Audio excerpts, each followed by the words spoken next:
محترم سامعین و ناظرین، السلام علیکم ورحمۃ اللہ تعالی وبرکاتہ۔ الصلاۃ والسلام علیک یا رسول اللہ وعلی آلک واصحابک سیدی یا رسول اللہ صلی اللہ تعالی علیہ وسلم۔ سائل نے سوال کیا ہے کہ حضرت، ہم جیسے نماز پڑھ رہے ہیں یا امام صاحب کے پیچھے نماز پڑھتے ہیں تو کبھی کبھی ایسا ہو جاتا ہے کہ ہمارے امام صاحب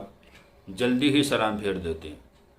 تو کیا ہم ان کے ساتھ سلام پھیر دیں یا اپنی اتحیات، درود شریف، دعا وغیرہ پڑھنے کے بعد سلام پھیریں؟ دیکھیے حضرات، مقتدی امام کے پیچھے ہو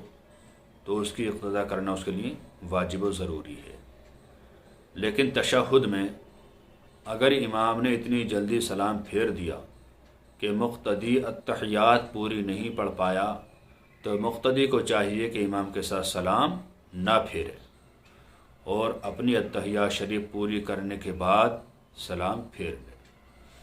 رہی یہ بات کہ امام صاحب نے اتحیات وغیرہ پڑھ لی، مقتدی نے پڑھ لی اور درود ابراہیمی وغیرہ پڑھ رہا تھا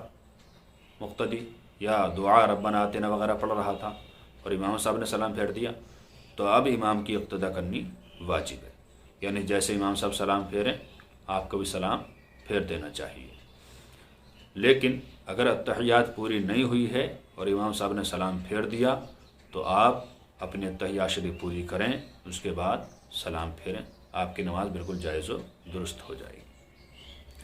اللہ تعالیٰ سے دعا ہے کہ اللہ تعالیٰ ہمیں صحیح مسائل شرعیہ سیکھتے رہنے کی توفیق عطا فرمائے۔ السلام علیکم ورحمۃ اللہ واللہ تعالیٰ عالم بالصواب۔